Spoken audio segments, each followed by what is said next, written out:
¿Qué tal? Mi nombre es Max Cuadros, soy fundador de Peruvian Regulatory Law. Y bueno, siendo las 6:05 p.m., damos inicio al séptimo webinar denominado Impactos del COVID-19 en el sector eléctrico, organizado por Peruvian Regulatory, PRL. PRL es un grupo académico conformado por estudiantes y egresados de la Facultad de Derecho de la UPC, cuya finalidad es promover y difundir la investigación en Derecho Administrativo y sus variantes sectoriales. Para este presente webinar tenemos con la participación de Jonathan Palomino, Felipe del Águila y Margaret Matos. Jonathan Palomino es abogado por la Universidad Peruana de Ciencias Aplicadas, cuenta con estudios de maestría en Regulación y Gestión de Servicios Públicos en la Universidad del Pacífico y Universidad Politécnica de Cataluña. Actualmente es jefe de regulación en Calpa Generación y profesor de la Facultad de Derecho de la UPC. Felipe del Águila es abogado por la Universidad de Lima, especialista en Derecho Corporativo y Energía. Cuenta con un MBA por Holt International Business School de Reino Unido. Se desempeñó como, actualmente es socio director de Aqua Energía, startup enfocada en el desarrollo, construcción y operación de plantas hidroeléctricas. Fue gerente general de Electrodunas y además actualmente es asociado senior del área de energía del estudio García Sollán Abogados. Por otro lado, la doctora Margaret es abogada por la Pontificia Universidad Católica del Perú, candidata al máster en Derecho de Energía y Tecnologías Limpias por la Universidad de Berkeley, de Estados Unidos, becaria, actualmente es asociada de Quiñones Alaiza Abogados. Antes trabajó en Coesinac y otras firmas legales en Perú y Chile. Cofundadora de Peruvian Young Energy Professional y miembro de Women in Energy. Bien, para la programación del presente webinar, está dividido en un bloque de ponencias que dura aproximadamente 1 hora y 15 minutos y un bloque de preguntas y respuestas de 20 minutos, siendo los participantes quienes formularán las preguntas a los expositores. Podrán enviar sus preguntas al finalizar cada ponencia y detallar a qué abogado va dirigida mediante la opción de preguntas y respuestas que figura en la parte inferior de sus pantallas. Todas las preguntas serán respondidas en el bloque correspondiente. Habiendo iniciado ello, damos inicio al bloque de ponencias. Bien, antes de dar paso al primer ponente, que es el doctor Jonathan Palomino, como preámbulo, es importante recordar cuáles fueron el marco por el cual se ha visto regulado el sector eléctrico en este tiempo. El Estado, para hacer frente a la propagación del COVID-19, mediante Decreto Supremo 044-2020 PCM, suspendió todas las actividades exceptuando algunas por su naturaleza de esencialidad, las cuales son señaladas en este mismo decreto. Una de estas actividades exceptuadas fue el sector eléctrico, pues debido a la importancia de este sector en el día a día de la población general, específicamente por las características que tiene como servicio público, no se ha visto totalmente afectada, pues no se podía, lo cual conlleva a no poder suspender totalmente la prestación de este servicio. Es a partir de esta importancia de este servicio que el Estado, mediante decreto de urgencia 035-2020, garantizó la continuidad del suministro de electricidad a la población vulnerable, además de permitir la reprogramación y el fraccionamiento de recibos y facturas emitidos por la prestación de ese servicio. Teniendo como premisa esto, y dada la coyuntura, la coyuntura que vivimos actualmente en el Perú, damos paso al doctor Jonathan para que nos pueda explicar a mayor detalle cuál es el marco regulatorio que se ha venido dando en este estado de emergencia para el sector eléctrico y el impacto generado. Doctor. Muchas gracias, Max. Creo que no puedo activar mi video. A ver.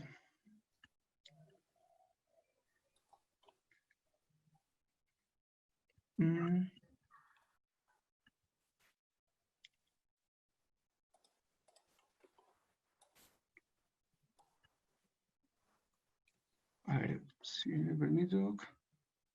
Sí. Creo que me tienen que autorizar. Sí, a ver, ¿podría ahora que es hospedador poder activar? Sí, ya. Ahora sí estamos. Perfecto. Voy a quitar eso, a ver si me trasluce. Ok, muchas gracias. Gracias, Max, por la invitación. Gracias a Peruvian Regulatory Law por la consideración y bueno, les voy a compartir una presentación sobre el tema. Creo que lo puedo hacer por acá también, ¿verdad? Sí.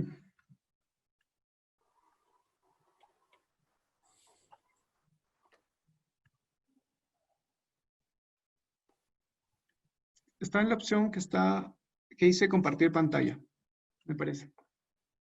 Uh-huh.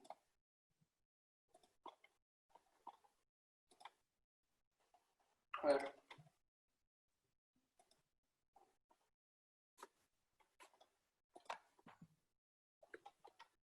¿En qué parte está eso? Perdóname. Ah, ya lo vi. En la parte inferior, sí. Ya lo vi, perfecto. Listo.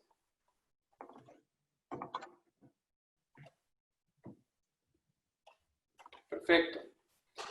Entonces, yo lo que voy a compartirles es una pequeña presentación que he preparado y bueno, y seguramente sobre si hay alguna duda, alguna inquietud, lo podemos conversar luego con mucho gusto.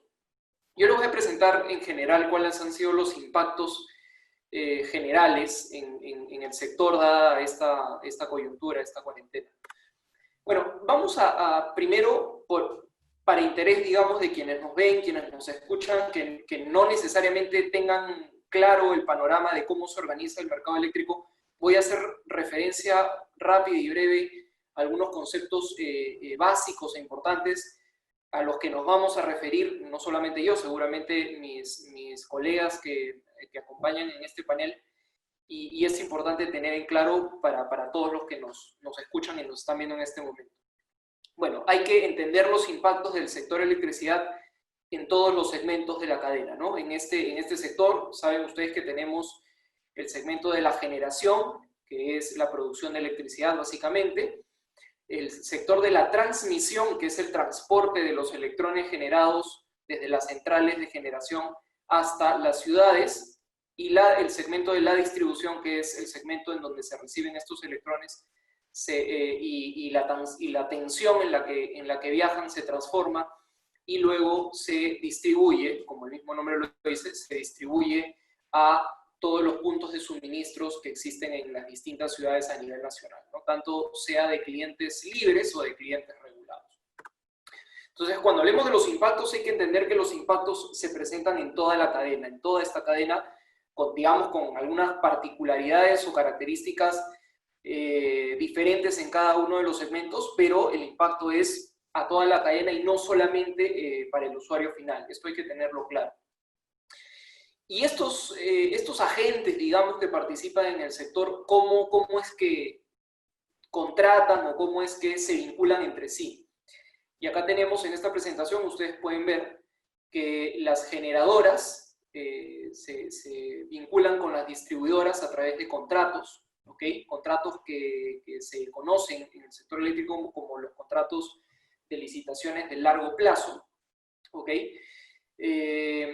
¿Y para qué? Para que básicamente estas distribuidoras puedan garantizar, porque tienen una obligación legal de garantizar la demanda de los clientes regulados, que somos todos nosotros en nuestras casas, ¿sí?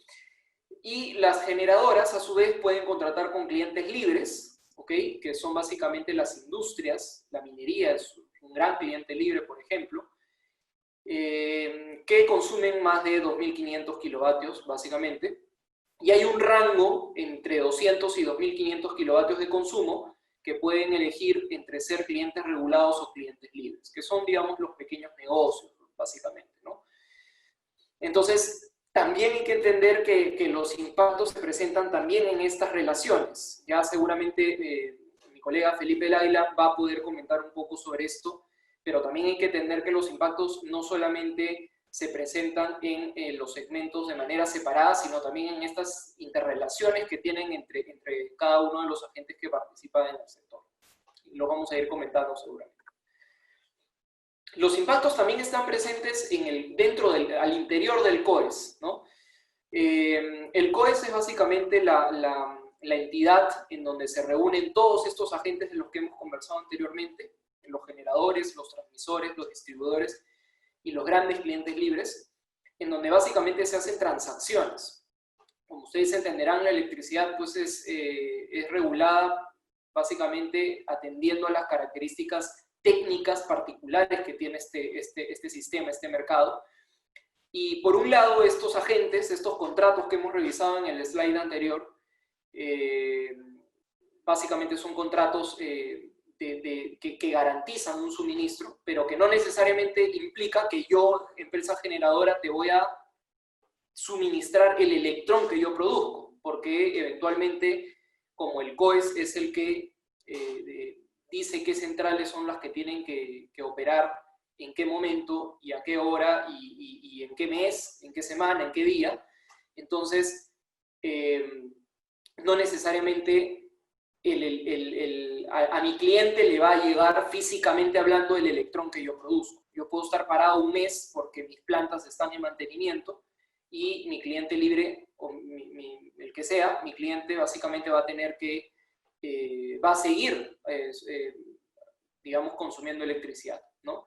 Entonces esas transacciones entre quienes generan y entre quienes no generan la electricidad se hacen principalmente al interior del COES con una serie de normas, con una serie de procedimientos técnicos principalmente, en virtud de los cuales se remuneran las transacciones entre estos agentes, ¿no? Entonces hay un mundo, digamos, operativo, ¿ok? Y un mundo transaccional que se hace entre las empresas de generación principalmente, que se da al interior del COES, donde también pueden presentarse eventuales impactos dada esta coyuntura, sobre todo en el tema de pagos. Y hay precisamente la otra esfera, digamos, contractual, en la que los generadores precisamente se vinculan con los distribuidores y con sus usuarios libres, y en la que los distribuidores se vinculan con los clientes regulados y eventualmente también con los clientes libres, porque estos pueden contratar directamente con las distribuidoras también. ¿Ok? Y al interior del COES, precisamente estas transacciones a las que hemos hecho referencia hace un momento, se hacen básicamente a costos marginales, que son básicamente los costos de producción de las empresas de generación. ¿Y cómo se determina? Principalmente de la más barata a la más cara. El COES ordena el despacho eléctrico y la unidad que está despachando electricidad y es la más cara, es la que determina el costo marginal, ¿no? Cuyo costo de producción es el más caro, esa es la que determina el costo marginal, y a ese costo marginal es que precisamente se hacen las remuneraciones, estas que hemos visto en el slide anterior. ¿Ok?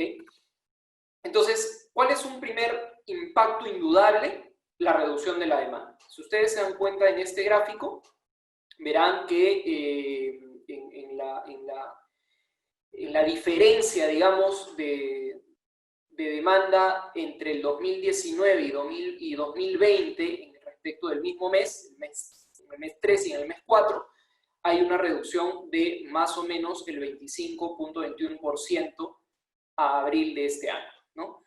Y eso se ha venido luego también replicando en el mes de mayo. En el mes de junio como que la cosa está mejorando un poquito, todavía no hay un repunte de la demanda, pero básicamente el impacto dada la cuarentena a partir del 15 de marzo, fines de marzo y abril fue, digamos, el mes más crítico en el que se tuvo una reducción de demanda. Entonces, la emisión de las normas de la cuarentena dadas por el COVID-19, digamos, el primer impacto que tuvo en el sector eléctrico fue la reducción de la demanda. ¿Por qué? Porque mandaron a todo el mundo a sus casas, muchas industrias tuvieron que paralizar sus operaciones y por eso es que básicamente el impacto en la reducción de la demanda fue bastante fuerte, ¿no?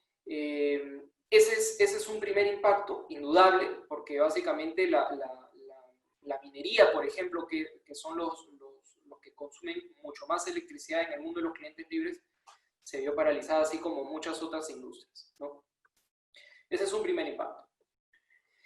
Producto de esto también, como hubo menor demanda, entonces el orden en el que el COES ordena despachar las centrales también pues tuvo un cambio respecto de lo que estaba proyectado. Y digamos, durante este tiempo de cuarentena, la producción en su mayoría fue dada por las centrales hidroeléctricas. y eso vamos a ver que tiene un impacto en el costo marginal. Ustedes recuerden que los costos marginales, como yo les decía hace un momento, se dan básicamente en virtud del costo de producción de la unidad que está produciendo y que sea más cara. Entonces, como la primera tecnología que despacha en el sistema principalmente son las hidroeléctricas, entonces, dada que las hidroeléctricas han sido la tecnología que más ha despachado durante todo este tiempo de cuarentena, por ende, el impacto también ha sido en la reducción de los costos marginales. Si ya en el mundo pre-COVID los costos marginales estaban ya reducidos por una serie de distorsiones que existen en el mercado y que no vamos a discutir, digamos, en este foro porque sería materia quizás de otro evento independiente, ya teníamos costos marginales bastante reducidos.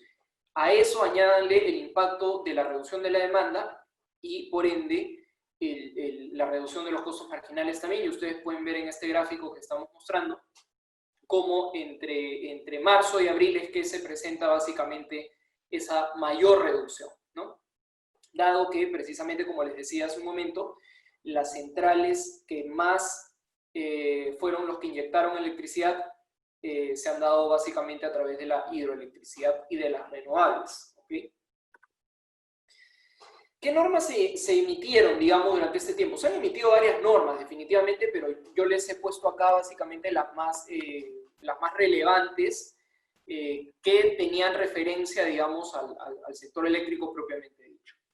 La primera de ellas es la Resolución Viceministerial 001-2020, que fue una de las primeras normas que salió ni bien inició la cuarentena, y dado que estamos ante un servicio público, principalmente en el caso de la distribución, en el caso de la transmisión y en el caso del suministro de electricidad, calificados así por la Ley de Concesiones Eléctricas, dado que estamos ante un servicio público como tal, si ustedes recordarán, muchos de los que nos acompañan seguramente, en virtud de estas famosas leyes de Roland, de donde nace, digamos, las máximas en virtud de las cuales se tienen que prestar los servicios públicos, el Estado procuró garantizar la continuidad del servicio público y entonces ordenó a todas las empresas del sector eléctrico que sigan generando, que sigan operando, digamos, obviamente bajo todos los protocolos de seguridad que sean necesarios a efectos de cuidar a sus trabajadores, a su personal técnico, etcétera, etcétera. Entonces, hay una primera norma que es esta que les estoy comentando a efectos de garantizar la continuidad del suministro, ¿no? Entonces, sector eléctrico, así como los otros servicios públicos, no podían parar sus operaciones, digamos, durante toda esta cuarentena, dada la naturaleza y la importancia que tiene este servicio. Y luego salieron un par de normas más que tienen que ver con el tema de los fraccionamientos, de los recibos principalmente, y con compensaciones por norma técnica de calidad. Y acá les cuento un poco de qué se trata el asunto. La otra norma importante que sale luego de la resolución viceministerial que les he comentado hace unos momentos fue el decreto de urgencia 035-2020. ¿Y qué nos traía esta norma? Principalmente, por un lado, la posibilidad de fraccionar hasta en 24 meses los recibos de electricidad para los usuarios residenciales. Recordarán ustedes que slides atrás les mencionaba que hay usuarios libres y usuarios regulados. Los usuarios regulados somos los que estamos en nuestras casas, y para los usuarios residenciales, que son los regulados, cuyo consumo es hasta máximo, en este caso el decreto de urgencia de un límite máximo en base al consumo de estos usuarios residenciales a efectos de que estos puedan optar por fraccionar sus recibos hasta en 24 meses, ¿no?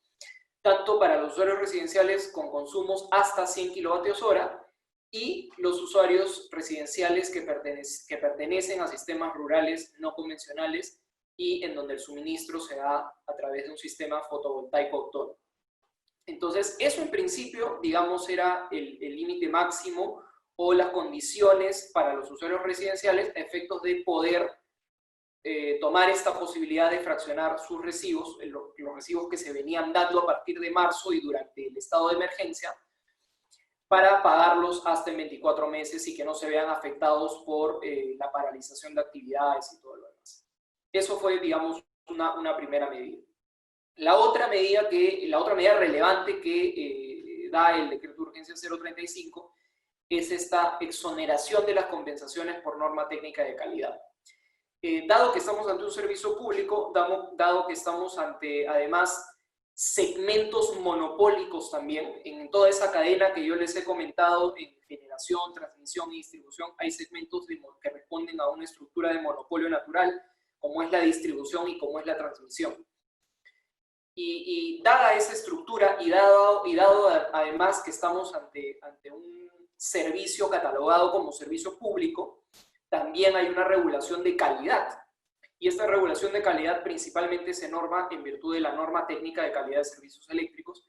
Y en esta norma se ordena, en términos generales, en cualquier condición normal, que los suministradores tienen que compensar a sus clientes por alguna falla que se haya generado en el sistema y producto de la cual se haya generado cortes al servicio de electricidad, ¿no? Hay ciertos límites permitidos para estos cortes, pero una vez excedidos estos cortes, están sujetos a pagar compensaciones. Entonces hay una cadena de pagos también ahí en la norma técnica de calidad, y precisamente esta norma, en virtud de toda esta regulación que se dio a raíz del COVID en términos generales para todos los sectores, el decreto de urgencia pensó también en exonerar el pago de compensaciones por fallas que en principio no deriven de temas de seguridad y no sean imputables a la empresa que tiene que pagar esta compensación, ¿no?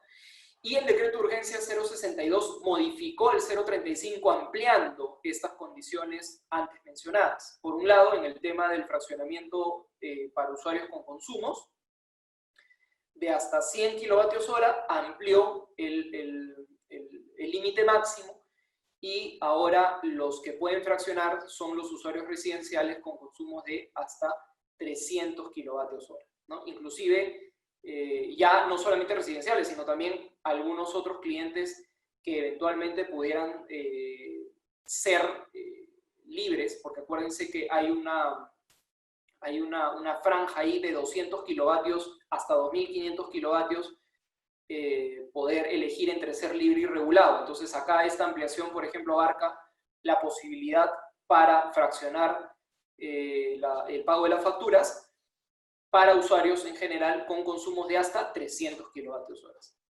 Y por otro lado también se amplía la exoneración de compensaciones por norma técnica de calidad dada por el decreto de urgencia 035 para toda transgresión derivada de la pandemia. Ya no solamente para aquellas fallas que no deriven de temas de seguridad y que no sean imputables a la empresa, sino ampliaron el espectro a toda transgresión derivada de la pandemia. Se exonera la compensación dada por la norma técnica de calidad de servicios eléctricos. ¿Ok? Entonces, eso y además que se extiende también a toda transgresión ocurrida dentro de los 60 días posteriores al estado de emergencia. Digamos que estas son las normas más relevantes que se dieron hasta el momento, ¿no? Y por ahí he visto que hoy ha salido una norma de los INERMIN, publicada el día de hoy, precisamente referidas a cómo es que van a manejarse el tema de los intereses en tanto las empresas de distribución apliquen este fraccionamiento de facturas, porque entiendo que parte de ese fraccionamiento, parte de esos intereses dados por ese fraccionamiento se van a cubrir por el FICE, que es un fondo que precisamente nosotros a través del recibo eléctrico pagamos a través de un cargo adicional, ¿no? Entonces, estas son, digamos, las normas más relevantes.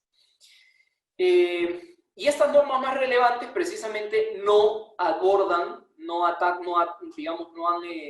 previsto, digamos, en su regulación algunos otros impactos que se están dando, por ejemplo, en la ruptura de cadena de pagos. Digamos que estas normas mencionadas básicamente han pensado en la posibilidad de fraccionar facturas para los usuarios más pequeños, para los usuarios residenciales, como una posibilidad además. O sea, no es que es una norma que se aplica por default, sino que es una opción que le da al usuario residencial para que pueda optar por acogerse a este beneficio, pero no es una norma que por default las empresas de distribución van a aplicar a todos los usuarios. Quienes puedan pagar, pagarán, pero quienes no, entonces se pueden acoger a este beneficio. Pero hay otros impactos que se han dado también en esa cadena de pagos. Cuando hablamos de cadena de pagos, pensemos en el slide primero que les enseñé, en esa cadena de producción en este sector que existe desde la generación hasta el usuario final. Y, por ejemplo, hay situaciones, y no voy a entrar a fondo mucho en esto porque seguramente mi colega que continúa en la exposición va a ahondar un poco más en esto, pero sí solamente voy a mencionar como impactos también dados por el COVID-19 algunas discusiones referidas entre generadores y distribuidores en ese marco de contratación que ellos tienen para el abastecimiento del mercado regulado, con, por ejemplo, temas relacionados a el pago de potencia de energía que brinda el generador al distribuidor, ¿no?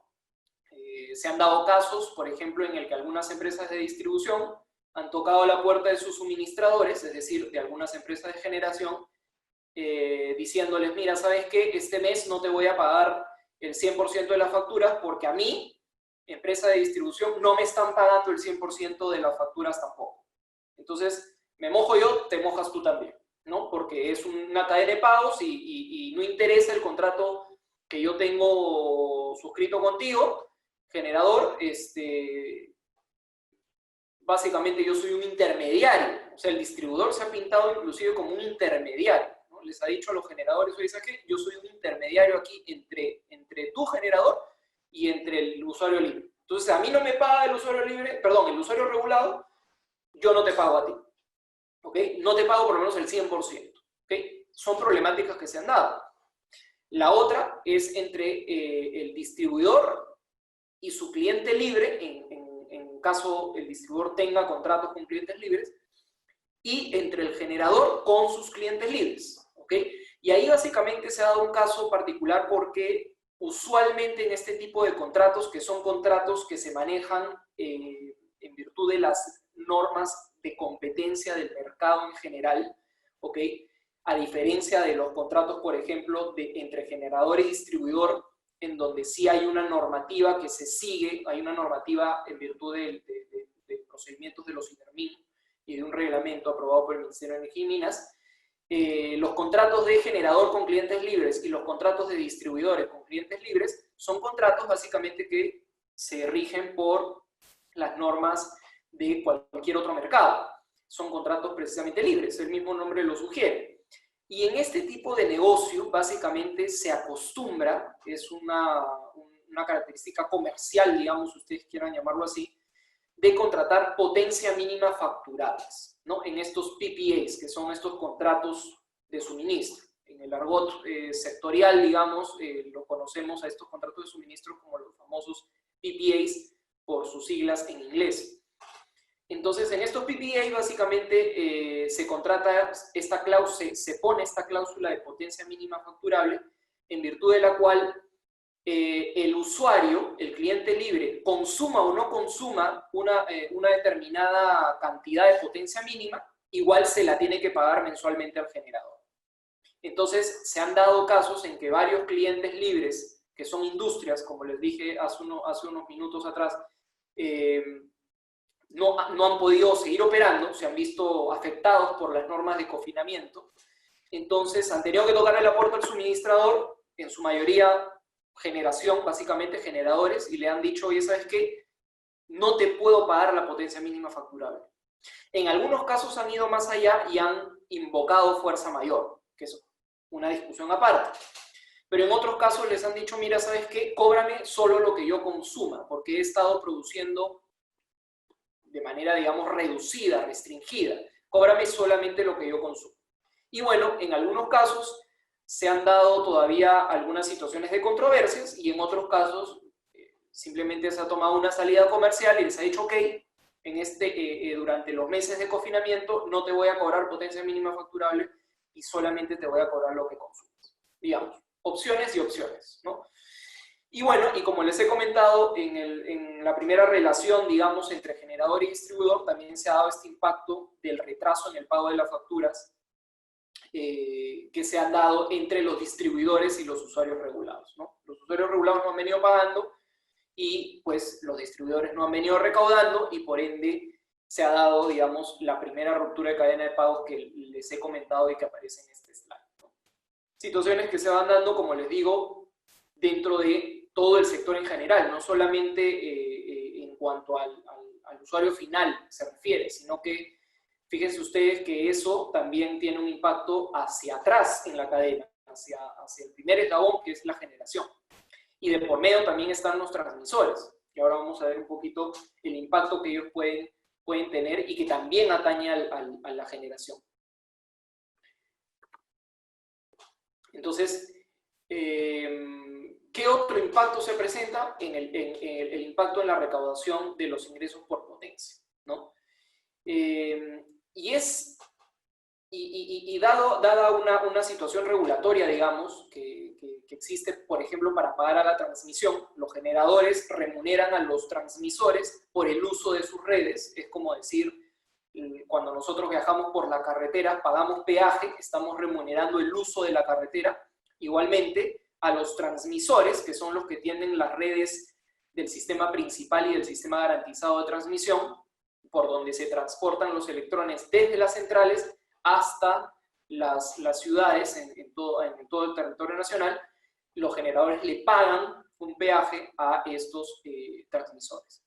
Dada la regulación, básicamente, los generadores terminan pagando lo que, digamos, los transmisores no terminen de recaudar.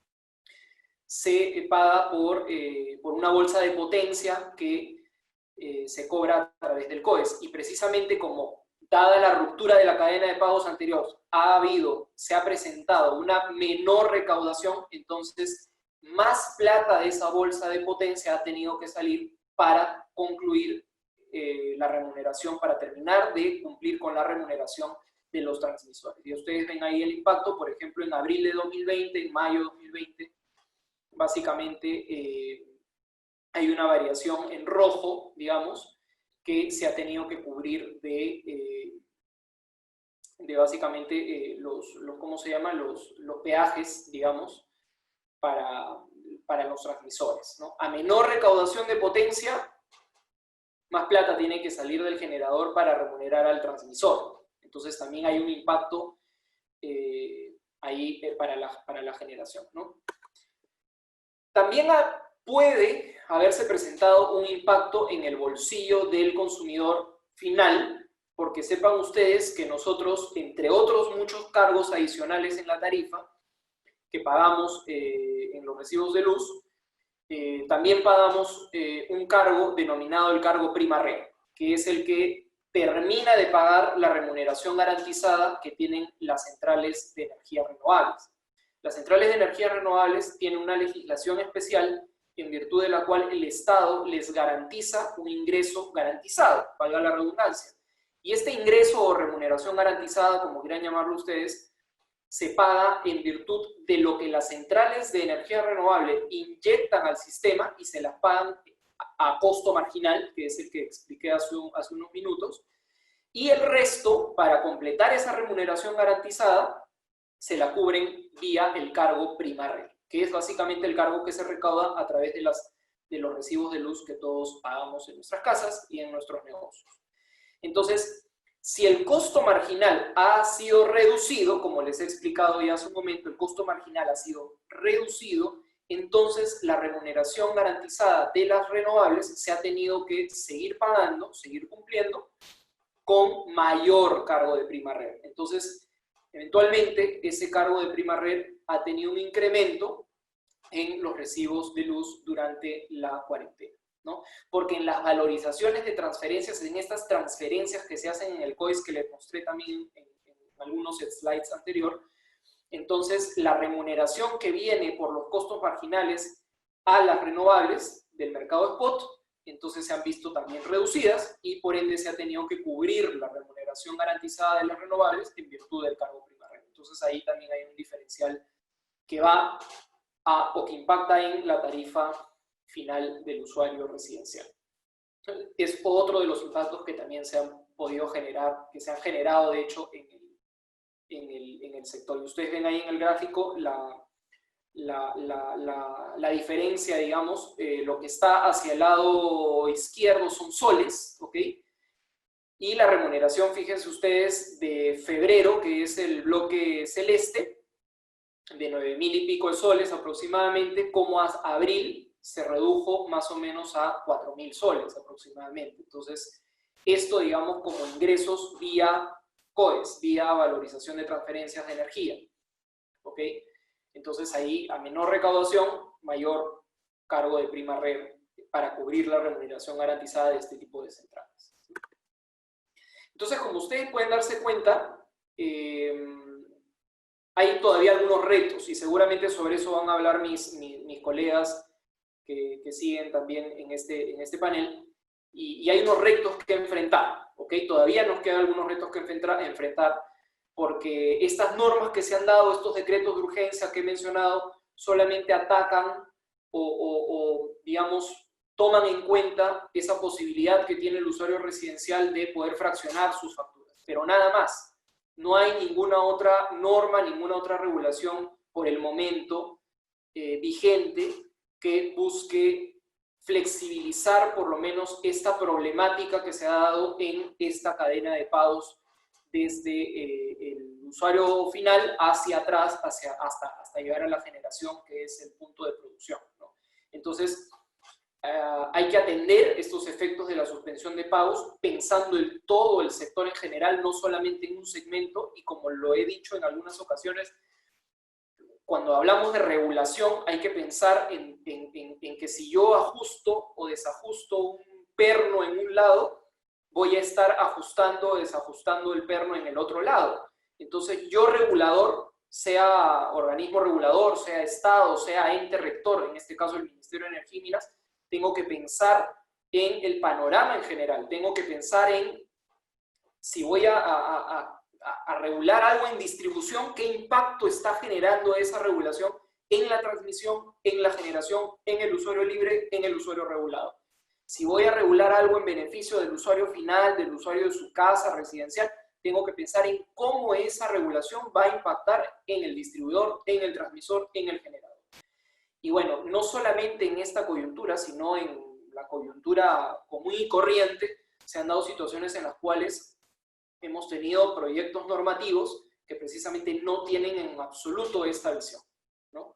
Entonces, hay un reto que enfrentar, sí, por supuesto, y habría que pensar mucho todavía, o bueno, de repente no mucho, sino de manera más o menos rápida, en qué mecanismos el Estado toma como regulación, como medidas, digamos, para poder afrontar estos impactos que más o menos he puesto en términos generales y que se han venido presentando en el sector eléctrico.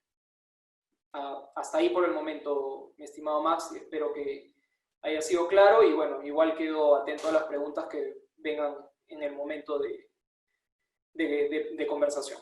Gracias. Muchas gracias, Jonathan.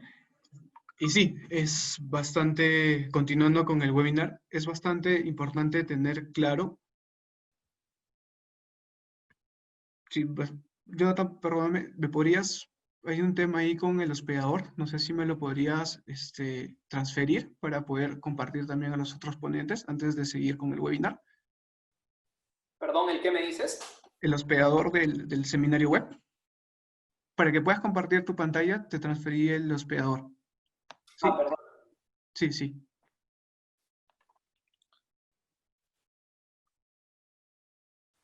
Ok, y solo recordarles a los participantes que ya pueden ir formulando sus preguntas en la opción de preguntas y respuestas que está en la parte inferior de la pantalla. Al final se va a dar un bloque de 20 minutos para poder responder cada una de sus inquietudes.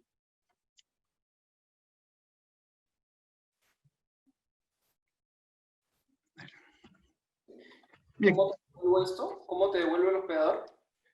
En la parte del Peruvian Regulatory hay una opción que dice más y dice devolver hospedador. me parece.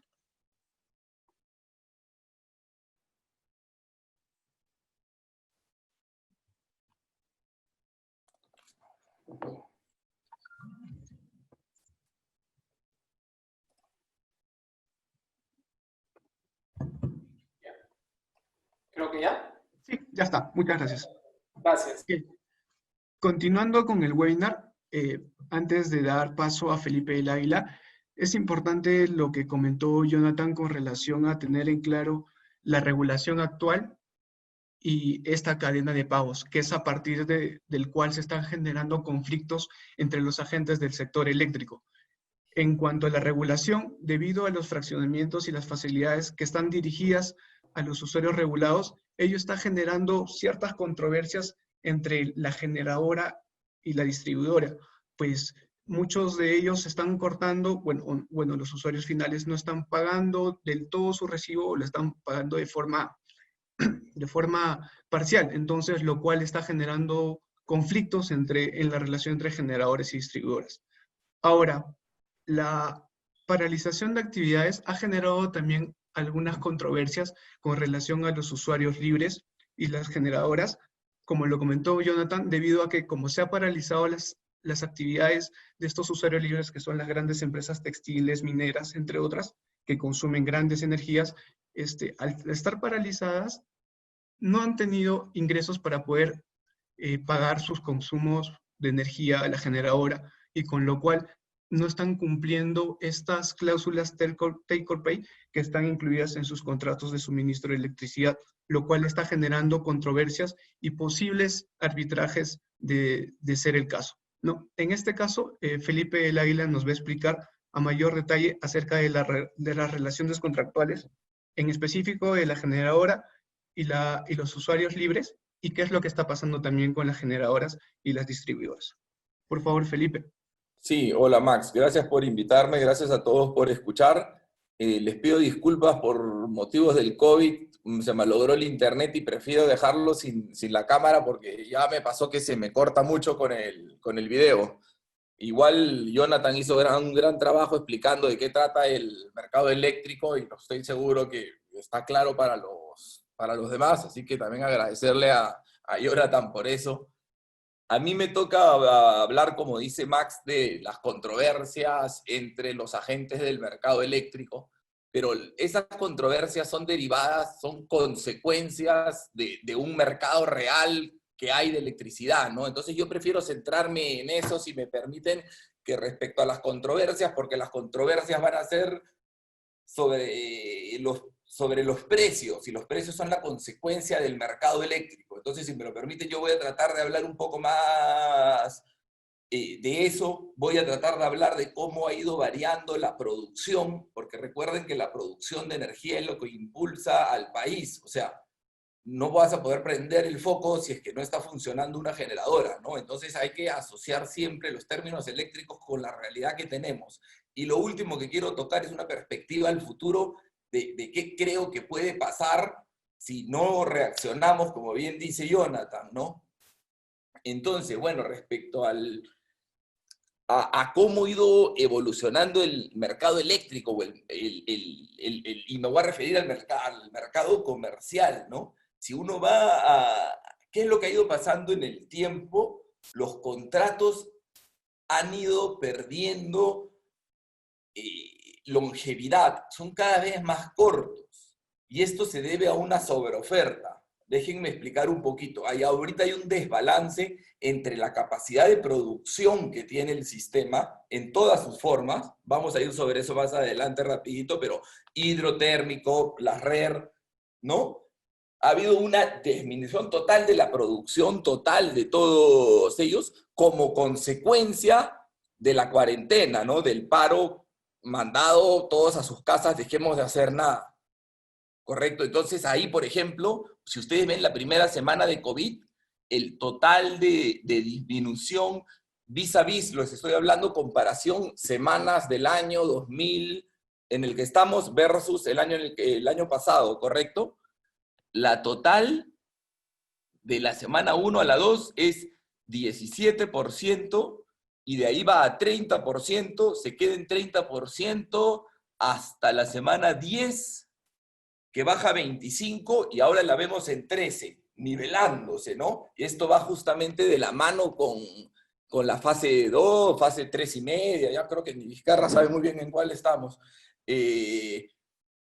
Entonces lo que digo es, oye, hay que tener un cuidado, porque ahorita lo que se va a ver como consecuencia de lo que explica Jonathan es este desequilibrio de precios, ¿no? Y entonces lo que tenemos que tener siempre mirando es que o sea, los contratos de largo plazo sirven para dar estabilidad al sistema, ¿no? Hay que ver de que el sistema eléctrico no funciona, el mercado, o sea, no puede funcionar tampoco el país, porque esto varía, ¿no? Hubo un momento en el tiempo, hace no mucho, que era al revés, que faltaba energía. Y cuando falta energía no puede haber desarrollo, porque no puede haber minas, porque no puede haber más tiendas, ¿no? Entonces, eso es lo que hay que mirar acá, ¿no? Me parece. Esa es una de las cosas de las perspectivas al futuro, de cómo lo tenemos que ver y cómo lo tenemos que hablar. Yo creo que son las renovables, después voy a dar sobre un puntito sobre eso. ¿Ok? Entonces, este cambio de los precios, ¿qué es lo que ha hecho? Y acá vamos a ir sobre 3 fuentes principales. La hidroeléctrica, ¿no? La que se hace con el río, la térmica y las RER, que son estas energías renovables, solares y eléctricas chiquitas. Si ustedes, por ejemplo, ven el impacto saltante. Felipe, discúlpeme que te corte. Sí. No se ve la presentación del PPT. ¿Lo podrías compartir, por favor?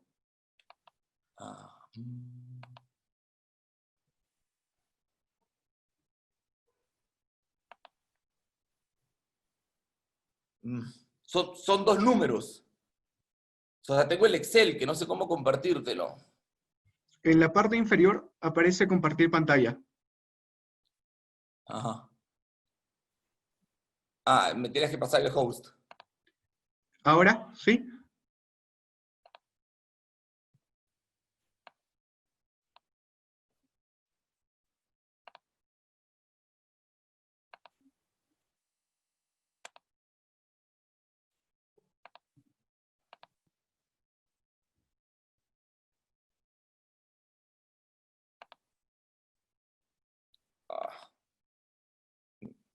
No, por alguna razón no me permite compartir. Pero les cuento, porque el dato saltante, miren, si es la disminución de la producción total, correcto, de 30%, miren, lo que le impactó a las térmicas fue el 90%. Eso quiere decir que casi todas las térmicas dejaron de funcionar, ¿no? Entonces, eso ¿qué podría llevar a esto? A que quiebren las térmicas, ¿correcto? Porque lo que vemos en cómo evalúa la semana, todas las semanas que yo le hablaba del 30% del total, es el 90% de generación térmica. Entonces, el daño que le ha podido causar a las térmicas es mayor, ¿no? Y acá, ojo, con lo que legislemos, porque puede traer muchas consecuencias, ¿no? La legislación en el mercado eléctrico se deja sentir mucho tiempo después. Entonces, cuidado, porque los proyectos energéticos tampoco tienen un largo esquema de desarrollo. Entonces, tenemos que estar siempre mirando eso. Y ahora me quiero referir respecto a las perspectivas al futuro, si justamente el concepto del que hablaba Jonathan de la prima de las renovables, ¿no? Yo creo que es momento que ya dejemos de darle una prima a las renovables. Las renovables tienen que funcionar como proyectos en sí mismos. No deberían de requerir para funcionar que sea el Estado el que los promueva, ¿no? Yo creo que si el COVID algo nos debe dejar, es este cuidado del ambiente que tenemos que manejar. Entonces, creo que es momento de que, y es posible, ¿no? O sea, hacer las solares no es tan caro, hacer hidroeléctricas chiquitas siempre es una solución, en fin, hay varias, ¿no? Entonces, hay que mirar cómo construimos porque si es que queremos lograr el desarrollo, salir de la pobreza y los demás puntos que siempre decimos, hay que cuidar el mercado eléctrico y hay que tratar de verlo como lo que es, ¿no? Como ese mercado que ayuda a impulsar la producción nacional, que tenemos que cuidarlo, que obviamente van a tener que ganar plata los agentes, pero de una manera equilibrada, porque cuando sea al revés la tortilla, es el país el que no se mueve, ¿no? Esa es la comparación. Y con eso yo creo que es lo que tengo que decir y nada, le paso la posta a Max y quedo pendiente de las preguntas que tengan. Les agradezco a todos por su tiempo. Gracias, Felipe. Igual recordarles nuevamente a los espectadores que pueden ir formulando sus preguntas en la opción de preguntas y respuestas que está en la parte inferior de la pantalla. Si bien de las dos exposiciones tenemos claro que el sector eléctrico está pasando por una crisis y es necesario generar algunas propuestas para impulsar el sector. Propuestas que ya sean específicas para el sector de generación, transmisión y distribución, o propuestas que sean transversales que ayuden de alguna forma a que el sector vuelva a resurgir. Entonces, para ello, la doctora Margaret nos va a comentar sobre las nuevas tendencias en el sector eléctrico y la aplicación de estas para reactivar la industria. Margaret, gracias. Perfecto. Si me puedes pasar o activar mi cámara y darme los permisos de host. Sí, está activado para todos los ponentes. ¿Podrías confirmar si es que puedes compartir, por favor? Sí, no, me dice que no puedo. A ver, entonces te transfiero el host. Bueno, mientras tengo los permisos, aprovecho la oportunidad para agradecer por la invitación a Peruvian Regulatory Law. La verdad es que creo que estos conversatorios, y más aún estando ahora en cuarentena, nos permite aprovechar el tiempo para intercambiar ideas y sobre todo, bueno, el tema que les traigo hoy a colación es un tema que personalmente me apasiona porque es la interacción de la innovación con el sector de energía, del cual yo soy una ferviente seguidora, y quiero hoy comentarles algunas ideas de cómo es que algunas nuevas tendencias en el sector de energía pueden ayudarnos a reactivar el sector en Perú. Así que, bueno, ustedes me avisan. Max. Sí, ya te pasé el host. ¿Podrías confirmarme? Sí. Sí. Ya. A ver, ahora Okay. sí, ¿ya me pueden ver? Sí. Voy a compartir mi presentación.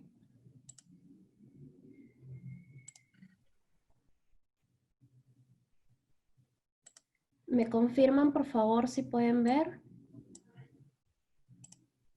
Sí, ya se logra ver. Perfecto. Bueno, les comentaba que en esta presentación quiero compartir algunas ideas con ustedes respecto de algunas tendencias, unas nuevas tendencias globales en el sector eléctrico, de energía en general, y cómo es que podemos usar estas nuevas herramientas para reactivar el sector. Así que empecemos. Bueno, estos son algunos datos que ya han estado comentando tanto Jonathan como Felipe respecto al impacto del COVID en el sector. Bueno, en principio primero en la economía global, ¿no? Se habla mucho de cuál es el impacto en cuanto a las cifras macroeconómicas y al impacto en la recesión y en la depresión de la economía, ¿no? Y de hecho ya algunos se animan a señalar que el impacto del COVID es incluso mayor que las grandes depresiones, las guerras mundiales, etc. Entonces, como varios ya han calificado las circunstancias en las que estamos viviendo, es una situación sin precedentes. También, como mencionaba Felipe, es cierto, totalmente cierto, que la evolución de la economía tiene una directa relación con la producción de electricidad del Perú.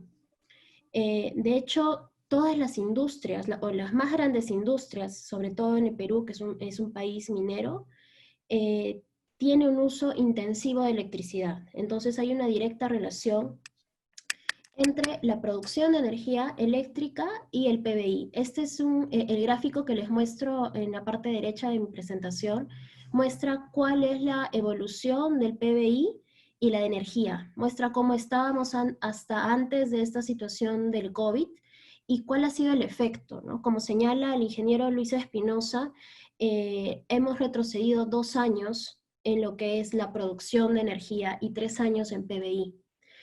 Si bien esto es totalmente desalentador, si nosotros podemos tomar algo positivo de esto, es que nos da espacio para lo que es una planificación energética mucho más completa, que es la forma en que yo quiero ver ahora esta situación y discutir con ustedes estas ideas que voy a plantear. Para ser mucho más precisos, y es algo que tanto Jonathan como Felipe comentaban, el impacto del COVID en efecto se da y se ha dado en la demanda del CEIN. Nosotros en Perú hemos tenido como medida el lockdown total, y eso ha implicado una reducción de la demanda en el orden del 17%. Esto va en línea con lo que ha ocurrido en los otros países que también han adoptado medidas parecidas, está entre el 17 al 20%. Obviamente eso también tiene relación en cómo ha impactado al costo marginal, que es el precio de la energía, el precio del mercado de corto plazo de la energía. Pueden ver en el gráfico de la parte de abajo de mi presentación cómo es que además se ha venido a constituir la matriz energética en el Perú, 75% hidroeléctrica, el 20% gas natural y un 5% de RER. Ahora, ¿cómo ha impactado el COVID al sector eléctrico peruano? La menor demanda eléctrica, que es un tema que ya Jonathan ha conversado al inicio de esta presentación. En la ruptura de la cadena de pagos, tanto Jonathan como Felipe ya han explicado bastante ambos temas. Y hay un tercer elemento que a mí me gusta llamar, o me gustaría llamar la atención, que es la incertidumbre regulatoria. En estos, creo que ya estamos como 90 días o más de 90 días de cuarentena, se han dado una serie de normas que en principio, en respuesta inmediata y digamos por un tema de urgencia para tratar de mitigar ciertos aspectos en cuanto al sector eléctrico. Pero también hay algunas propuestas de ley que están siendo manejadas en el Congreso, que debemos de tener mucha atención en cuanto a las implicancias de estas propuestas de ley y si es que hay un correcto análisis de costo y beneficio, ¿no? Solamente por mencionar una de ellas, la semana pasada se dio a conocer de un proyecto de ley en el que buscaban eliminar el cobro de varios servicios públicos, incluido el eléctrico, a la población que se identifica como población vulnerable. Eso obviamente incide mucho más en la situación ya grave en la que se encuentra por la ruptura de la cadena de pagos, ¿no?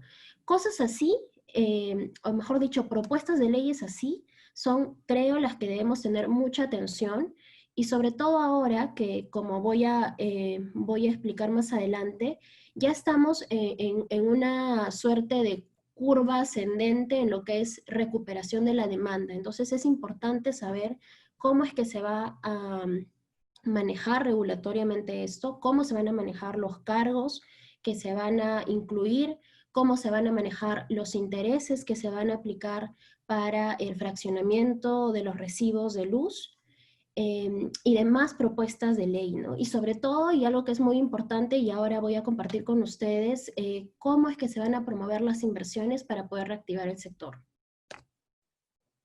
Esta es una imagen, y de hecho esta es una conferencia que se dio la semana pasada, que fue la última conferencia del World Energy Council, que debió darse la semana pasada, pero por temas de la pandemia se dio simplemente una conferencia online, y me gustó muchísimo la forma en que se tituló esta presentación, ¿no? Quien está hablando en esta imagen es el presidente encargado de la comisión de este congreso muy importante, y indicó que esta época de pandemia, o mejor dicho, afrontar la época de pandemia, es una oportunidad para acelerar un mejor futuro de la energía para todos. Y esta es una idea que me parece muy valiosa, porque el impacto del COVID, el impacto global del COVID, nos da la oportunidad de pensar en una manera distinta de seguir desarrollando este sector. Esta es una imagen de una reciente publicación que ha emitido el World Energy Council, en donde analiza cuáles son o cuáles van a ser los principales drivers para volver a reactivar el sector de energía a nivel global. Y yo quiero llamar la atención en dos aspectos que me parecieron muy importantes, porque si ven en los porcentajes que se han, digamos, realocado las inversiones, el mayor porcentaje está en la digitalización de los sistemas de negocio de la energía, en un 21%. Y también está el Research and Development, RD, en cuanto a cuánto porcentaje de inversión se están dando en las empresas para transformar y proponer nuevos desarrollos de negocio. Entonces, el tema de innovación es algo no como se veía quizás antes del COVID, al menos en Perú, como una situación de futuro. Yo creo y propongo que este es un tema presente, que es algo que tanto Perú como el resto de países latinoamericanos no puede dejar de ver, porque esto es la forma en que se van a desarrollar los negocios en el sector de energía, yo creo que ya desde ahora. En cuanto a la innovación y las nuevas tendencias, tanto el IEA como IRENA, el Institute, han acordado y han sacado mucha información en este último tiempo y coinciden ambos en que la forma en que se va a desarrollar el sector de energía va a tener un foco muy grande en lo que es la promoción de energías renovables. Y hay datos fácticos que sustentan esto. Primero es la baja de costos de operación y los costos de producción de las centrales solares, de los paneles, de todo lo que implica la tecnología para el desarrollo de este tipo de proyectos. Además, esto va de la mano con políticas regulatorias de promoción de este tipo de energías renovables. De hecho, y lo comentaba Felipe respecto a la prima, yo coincido, y es algo que los propios desarrolladores de proyectos de energías renovables ya vienen señalando, creo que desde hace los últimos 2 años, que las tecnologías renovables ya se encuentran en aptitud de competir con los otros tipos de tecnologías. Pero también es necesario brindar un ecosistema regulatorio que les permita competir con las mismas armas. Por ejemplo, el tema del reconocimiento de la potencia firme, que para los que no están muy relacionados con el sector energía, el reconocimiento de la potencia firme es un gran paso, porque la potencia firme no solo implica un ingreso para el generador, sino también la posibilidad de contratar su energía con usuarios. Entonces, si bien todavía hay aspectos regulatorios que yo creo que pueden ser perfectibles para poder tener un total reconocimiento digamos, del respaldo que puede prestar y de la importancia de este tipo de tecnologías en nuestro sistema eléctrico, este ya ha sido un primer paso. Hay otro tema muy importante también que es lo que se llama la reputación verde. Ya hay muchas empresas, tanto como mineras en Chile, en Perú, también hay cerveceras como Corona, por ejemplo, que el año pasado y este año también han anunciado que su producción está basada en energías limpias. Y esto a todos nosotros, y creo que a las nuevas generaciones, les da una idea de un consumo responsable.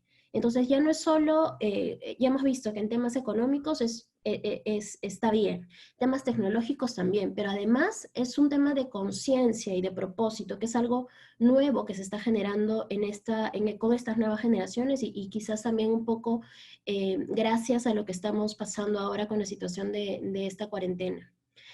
También, además, esto está ligado con las metas globales de descarbonización. Hay un dato muy importante de cómo estos 90 días o más que en algunos países que llevamos de cuarentena o tienen como consecuencia la disminución de las emisiones del CO2 en alrededor del 8% en comparación a 10 años, ¿no? Y cuando ya comparan cuál ha sido la incidencia de esta situación del COVID con otras crisis, como la Gran Depresión, como la que mencionaba, o la crisis última de la Bolsa de Valores de Nueva York, esta incidencia del COVID sí ha tenido un impacto en cuanto a disminución de la emisión de gases de CO2.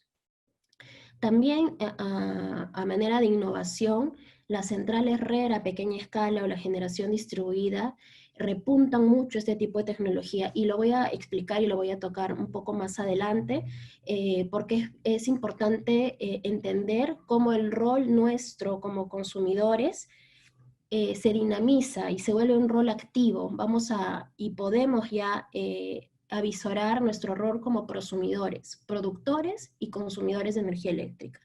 También las energías renovables tienen relación con la interconexión eléctrica regional. Cuando se habla de mercados en general, se habla de la integración de mercados. El mercado eléctrico no es ajeno a esto. El mercado eléctrico está basado en redes, y como tal, mientras más redes tenga un sistema, se puede robustecer.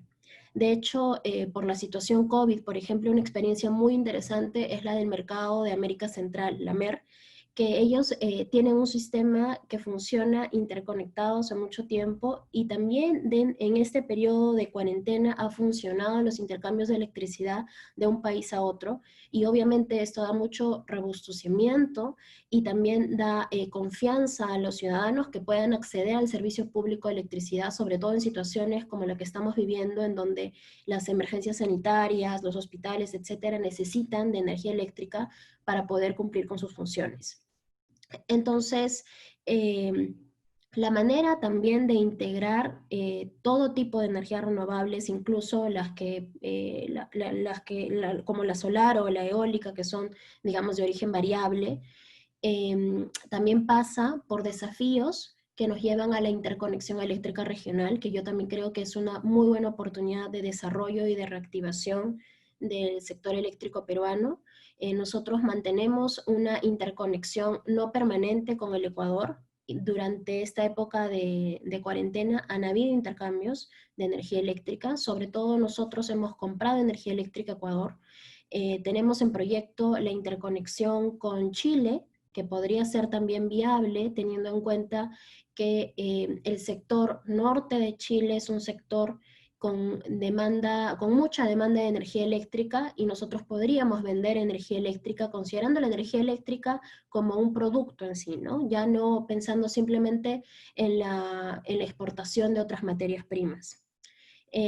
Otras oportunidades también en el marco de la normativa de la Comunidad Andina de Naciones, en donde nosotros tenemos intercambios con Ecuador.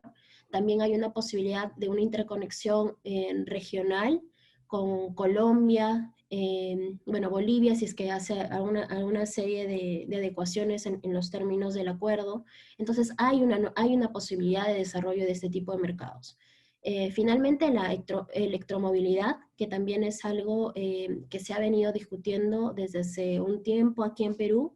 Tenemos una propuesta de ley del año pasado en donde ya se regulaba cuáles iban a ser las estaciones de carga, que digamos es el tema más conflictivo en cuanto a regulación, pero también es una posibilidad de poder reactivar el sector. Este es un cuadro también emitido en este mes. Creo que además eso es algo que puedo resaltar haciendo un pequeño paréntesis. Esta situación de cuarentena nos da la oportunidad de ahora de poder estar conectados a través de esta plataforma, y gracias a la invitación de PRL, pero también hay mucha información que se viene produciendo. Entonces, por ejemplo, les comentaba, este informe recién emitido por el IEA hace también una revisión de cuál es la inversión global de las empresas de tecnología energética, y yo quiero destacar 3 puntos. La inversión en lo que es almacenamiento de energía, en el hidrógeno, en eficiencia energética y transporte con bajas emisiones, que va en línea con lo que les había comentado. Ahora voy a comentar solo 4 nuevas tendencias por temas de tiempo. Pero que son muy interesantes y que en realidad ya son propuestas cercanas a lo que viene ocurriendo en Perú, o lo que venía ocurriendo al menos antes de esta cuarentena. Primero, el almacenamiento de energía.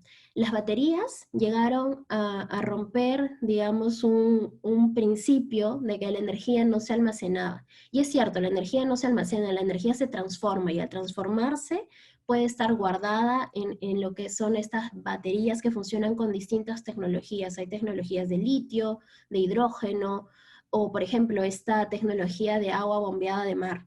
Son diferentes tecnologías que nos permiten dar una complementariedad a energía red variable. ¿Cómo es esto? Las centrales que funcionan con, las centrales eólicas que funcionan con viento, o las centrales solares, que es mucho más fácil de entenderlo, pueden producir su energía eléctrica cuando hay luz, cuando hay rayos de sol. Obviamente en la noche no pueden producir energía eléctrica, pero las baterías son complementarias a este tipo de tecnología, porque durante el día la producción de energía eléctrica puede almacenarse en esta batería para poder tener un suministro 24/7 juntando una central solar, un panel solar, más un banco de baterías. También es importante en lo que son los servicios complementarios, en la dotación de servicios complementarios, que además hay distintos tipos de tecnologías que también podrían ayudar a lo que son las instalaciones de transmisión, que es algo que ya es muy cercano en experiencias regionales. Por ejemplo, en Chile ya se está pensando en instalar bancos de baterías en instalaciones de transmisión para aliviar lo que son las situaciones de congestión. Hay muchos usos más del tema de baterías, la electromovilidad, también para usuarios comerciales e industriales cuando quieren garantizar poder tener un suministro de respaldo. ¿Cuáles son los desafíos? Y creo que esto es algo que se va a repetir en las siguientes diapositivas que vaya a presentarles. Los desafíos son regulatorios en todos los casos, ¿no? Necesitamos revisar, adecuar y generar las normas para promover este tipo de tecnologías y para regularlas adecuadamente a nuestra realidad. Otro tema muy importante y que ha sido objeto de discusión es el tema de ciberseguridad energética. De hecho, esta situación de cuarentena nos ha traído a todos a un trabajo remoto, y esto incluye también las empresas de energía eléctrica, tanto el coordinador, el COES, las empresas generadoras, los distribuidores, transmisores, etc. La forma de comunicación de todos estos agentes es a través del envío de señales. Y este envío de señales también está sujeto a un gran riesgo, que son los ataques cibernéticos, y cómo es que la información tiene que llegar y conducirse por medios adecuados, ¿no? La normativa que tenemos, al menos en el sector eléctrico, respecto a este envío de señales, es una normativa que data del 2005, que desde mi perspectiva no ha desarrollado lo que es una implementación de ciberseguridad. Y los riesgos ante unos ataques, ante este tipo de ataques, son diversos, pero que van desde blackouts, la interrupción del suministro eléctrico, pero también riesgos financieros, porque las señales no solo sirven para operar lo que son el despacho de las centrales de generación, o cómo es que las líneas de transmisión están funcionando o no. Ustedes pueden ver en mi presentación, en la imagen que tengo aquí, es la imagen que tendría cualquier centro de control. Por ejemplo, el COES tiene una imagen parecida a esta, y ve cómo las líneas de transmisión están funcionando en tiempo real. Entonces, si uno no tiene la información adecuada, no puede operar el sistema eléctrico, y eso causa problemas en la operación, ¿no? que se derivan en diversas situaciones de calidad, como las que comentaba Jonathan, o blackouts totales, ¿no? Y también tienen implicancias económicas, definitivamente. Ahora, una buena política de ciberseguridad energética nos puede ayudar a la digitalización de la industria, y de esta manera tener más instalaciones interconectadas que dependan menos de la interacción humana. Nosotros ya en el sistema eléctrico peruano tenemos ciertos avances en lo que es la regulación, como el sistema SCADA, el sistema de regulación automático de frecuencia, la posibilidad, entiendo, de incluir un mando remoto por si alguno de los participantes del mercado mayorista de electricidad no cumple, se activa ese mando y se puede desconectar. Entonces son temas en los que todavía se tiene que trabajar. Instalaciones virtuales. Esta idea es muy interesante y va ligada con lo que son centrales renovables pequeñas, la idea de generación distribuida, el rol de los prosumidores, cómo funciona más o menos en términos muy simples las centrales virtuales. Imaginemos que en la imagen que les presento están diagramadas nuestras casas, y todos nosotros tenemos instalados paneles solares. Digamos, esta central virtual lo que haría es controlar cuánta energía cada una de nuestras casas va a producir y cuánta energía se va a agregar a una central virtual agregadora, digamos. Y de ahí se va a vender esta energía que nosotros estaríamos produciendo a la red. Esto es algo, sí, es una idea, es una tendencia bastante nueva para nosotros, pero no es ajena a otros países. Por ejemplo, en Ghana, esta es la manera en cómo se desarrollan este tipo de tecnologías renovables y que tiene muchísima regulación, ya más por un sentido de comunidad, ¿no? De cómo una casa puede ayudar a su vecino a tener energía eléctrica, ¿no? Y este posible o proyectos pilotos de esto podrían, creo yo, promocionarse como una suerte también de reactivación del sector, sobre todo en áreas de nuestro país que se encuentran en aislado, ¿no? Las áreas de la selva, por ejemplo, en donde ya se han llevado a cabo una primera subasta de renovables en aislado, podría ser también un lugar apropiado para el desarrollo de este tipo de proyectos. Otro tema muy interesante es el desarrollo de blockchain. Como ya mencionaron también los abogados que estuvieron antes, el contexto de las transacciones en el sistema eléctrico es un sistema eléctrico altamente transaccional y complejo, porque hay múltiples fuentes, proveedores, distribuidores y comercializadores. Entonces, en este intercambio tan importante de datos, el blockchain surge como una herramienta que nos ayuda para un tráfico de datos seguro, transparente y que permite que no necesitemos intermediarios en cuanto a las transacciones de datos.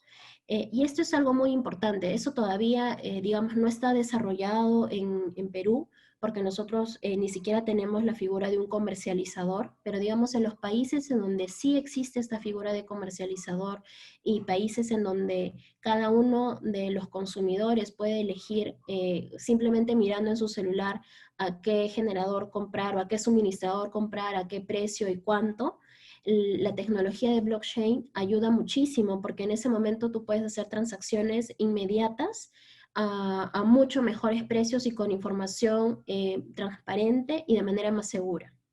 Que estas son el tipo de transacciones peer-to-peer que mencionaba aquí en la presentación. Esto también, este tipo de tecnología de blockchain ayuda a la gestión y trazabilidad de datos que nos permiten la emisión de certificados verdes.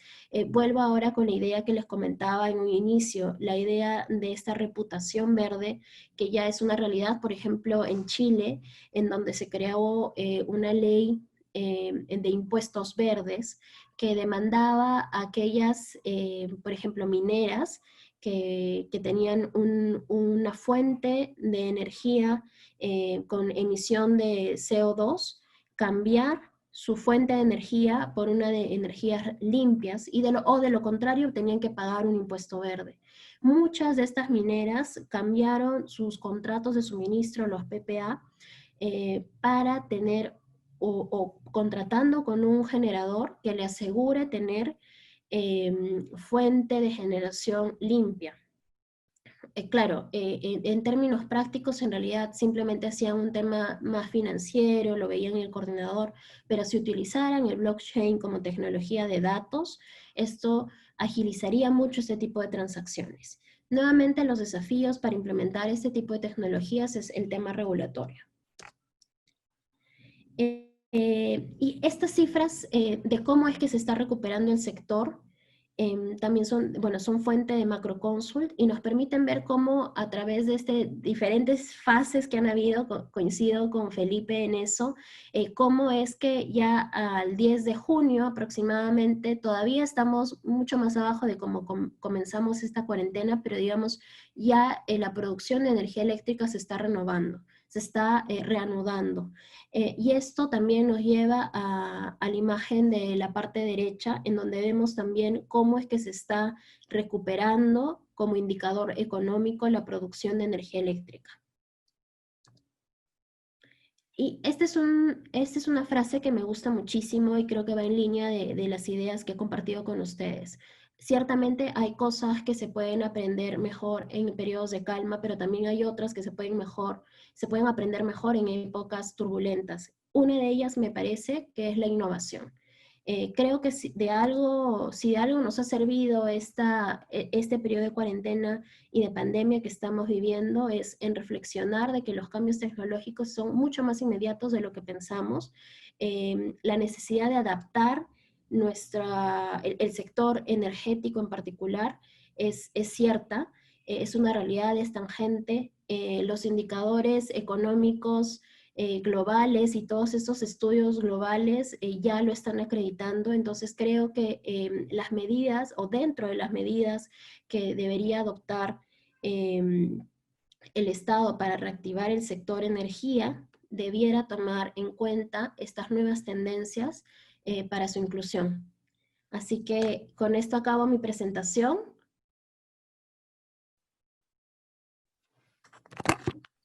Ok, listo. Muchas gracias, Margaret.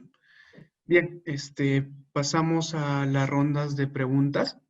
A ver.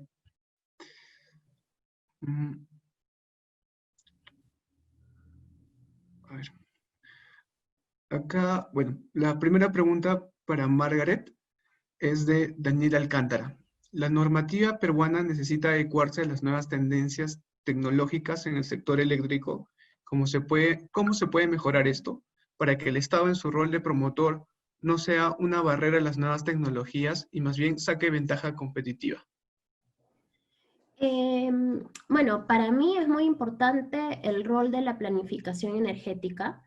Creo que es importante también iniciativas como la que se promovió el año pasado de la Comisión de Reforma del Sector Eléctrico, en donde se plantearon ya diversos temas en los que se tenía que enfocar tanto a corto, mediano y largo plazo. Entonces creo que simplemente el Estado, y sobre todo a raíz de esta pandemia, es necesario que se tomen medidas rápidas, urgentes, para resolver problemas como la ruptura de la cadena de pagos, pero sin perder también la perspectiva futuro, de qué es lo que queremos a futuro para este sector. Y la información está disponible, entonces también hay que tener mucho cuidado en lo que son las propuestas normativas, un buen análisis de calidad regulatoria, del impacto de los costos y beneficios, y bueno, cuidar cuál es, digamos, la iniciativa del Congreso en ese sentido, ¿no? Ok, muchas gracias. Acá hay una pregunta para Jonathan de Cristian Vicuña. ¿Cuál es la mejor opción sobre la prima para la red? ¿Deberían desaparecer, disminuir o recalcularse para esta etapa COVID? Gracias por la pregunta. En términos generales, yo pienso que, digamos, los contratos que están firmados en este momento están vigentes, bueno, tienen que mantener el cobro del cargo prima red, la aplicación, porque son contratos que ya se han firmado y hay obligaciones ahí que cumplir.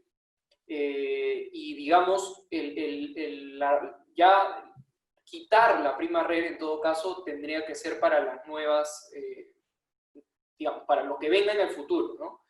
Y es un poco lo que decía también Felipe, lo que decía un poco también Margaret, el tema de darlas a competir con las otras tecnologías y que en efecto todos compitan en igualdad de condiciones. Esa es la idea. Entonces, en el futuro, el cargo de prima de red, desde mi punto de vista, ya no tiene que estar.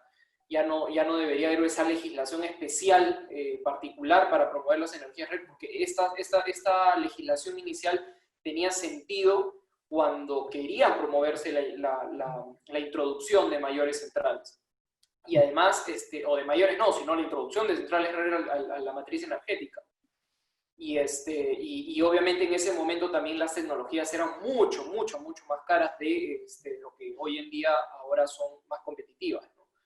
Y obviamente, bueno, reducir la prima red, hacer cambios en los contratos que ya están vigentes, podría generarnos ciertos conflictos que podrían acabar en arbitrajes, más o menos como lo que pasó en España.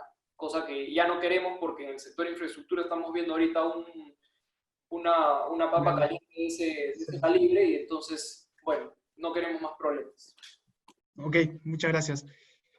Una pregunta para Felipe del Águila, también formulada por Víctor Vicuña. ¿Qué es lo recomendable sobre la prima RER cuando haya más participación de RER no convencional? Gracias por la pregunta. Yo un poco coincido con Jonathan, ¿no? Como lo firmado, firmado está.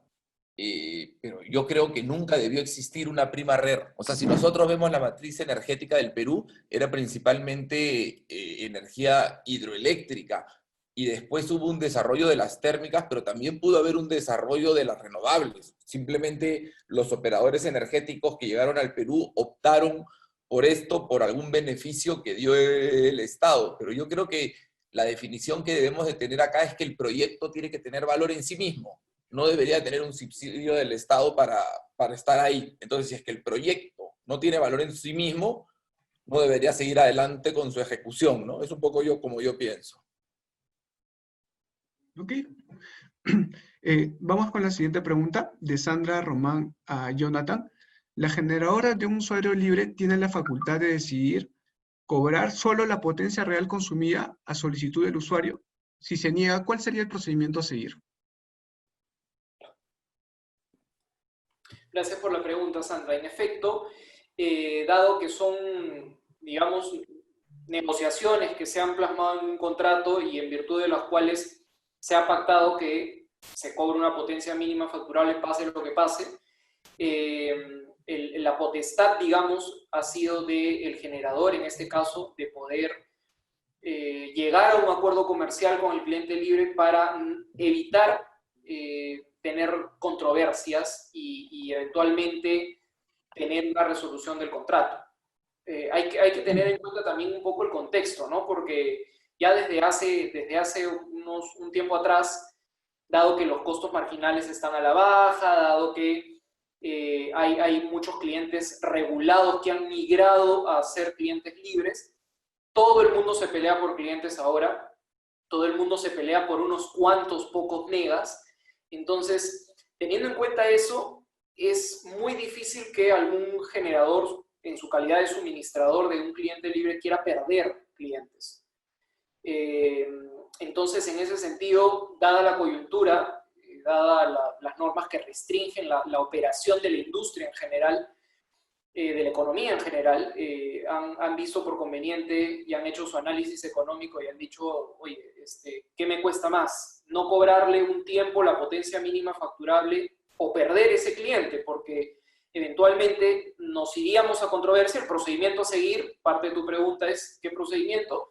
Que el cliente no me pague, que yo le suspenda quizás el servicio, o que el cliente pretenda declararme fuerza mayor y en realidad es muy difícil otorgar una fuerza mayor porque inclusive en los contratos está establecido, en la mayoría, por lo menos en los que yo he visto, en el caso de la empresa donde yo trabajo, en la mayoría de los contratos que tienen con clientes, básicamente se dice que la incapacidad de pago no puede ser declarada como una fuerza mayor, no puede ser invocada como fuerza mayor. O sea, inclusive, más allá de si eso no es, el contrato dice que no es. Entonces, digamos que el procedimiento sería irnos a una controversia. Pero para evitar eso, para evitar un arbitraje, que por lo general son arbitrajes los que se dan para resolver controversias en este tipo de contratos, se han dado salidas comerciales, básicamente.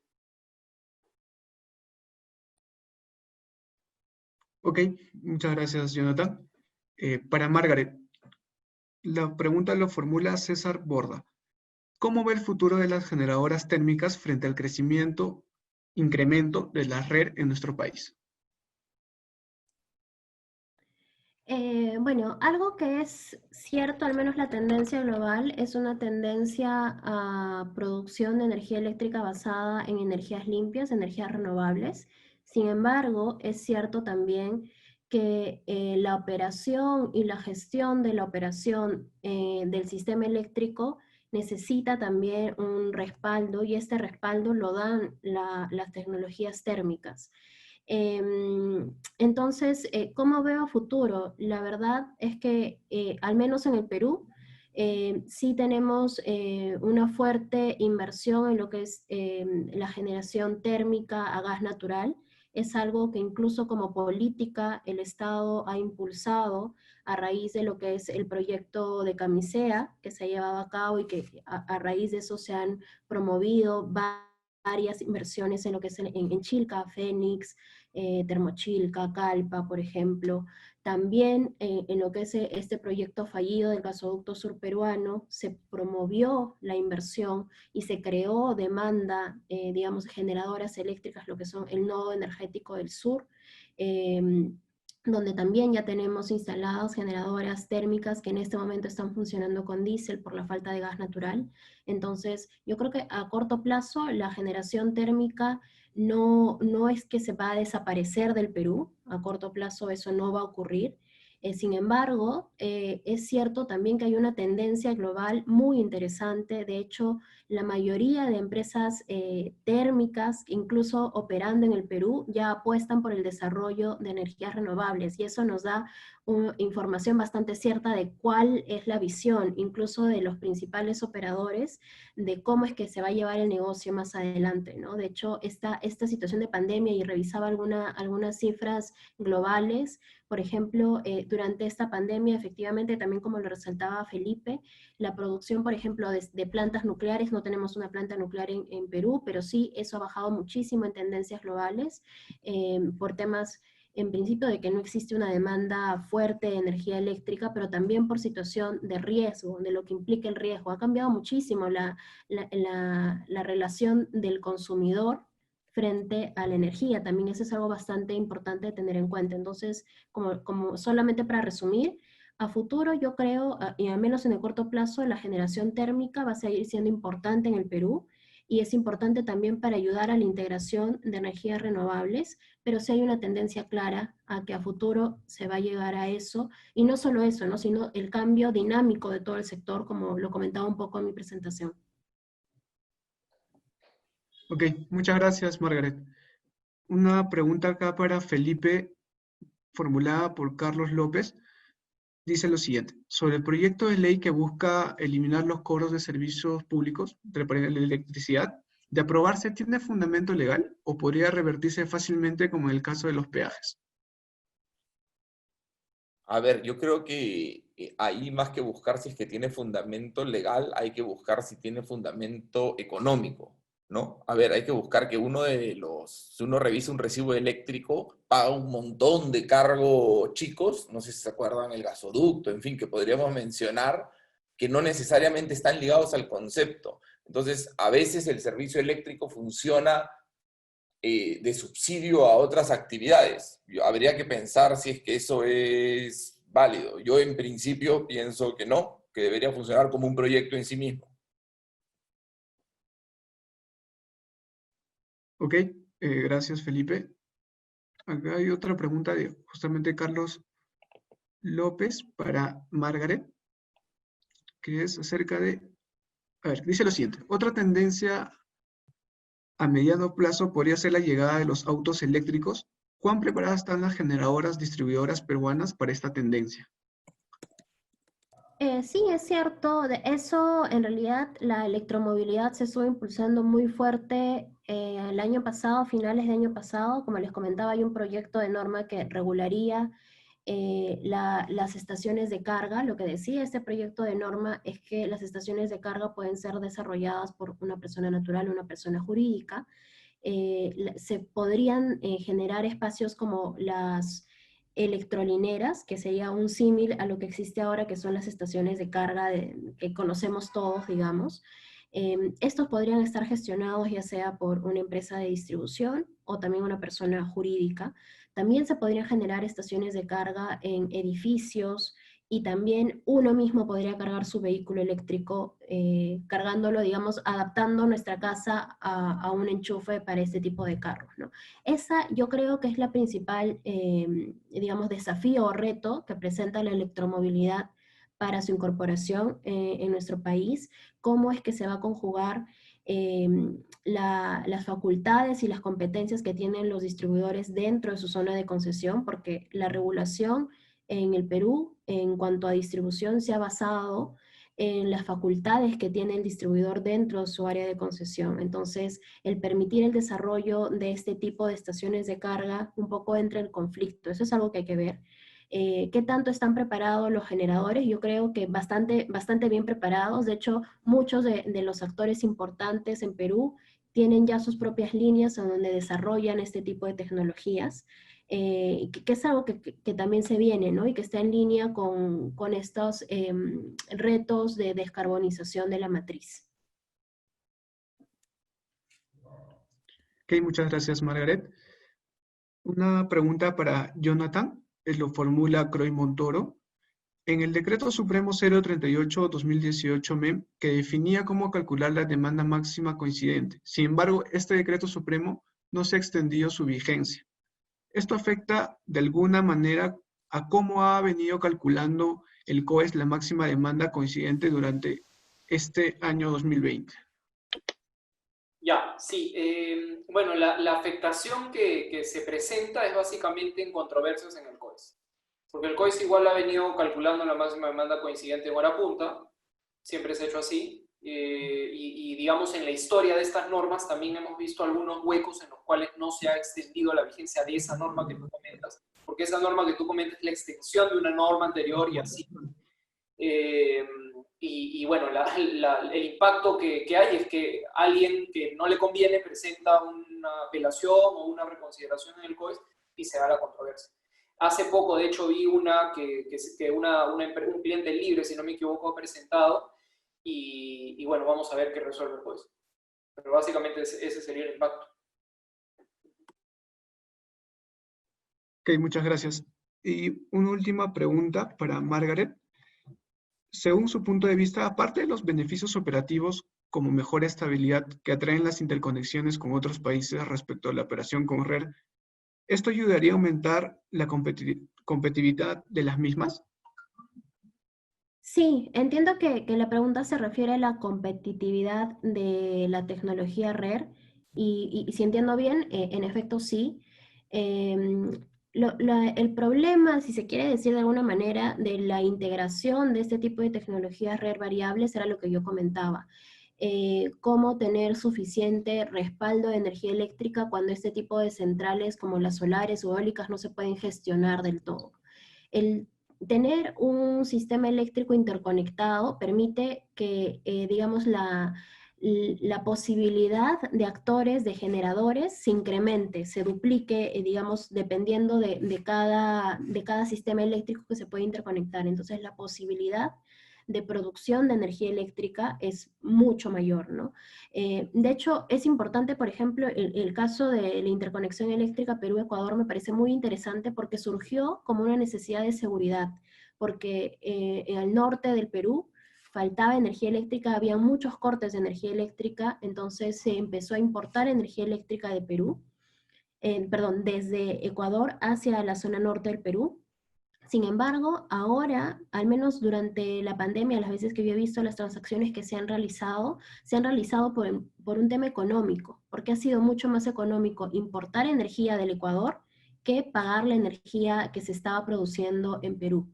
Entonces eso también nos da muchísima oportunidad para mayores transacciones y para ser más competitivo el mercado definitivamente.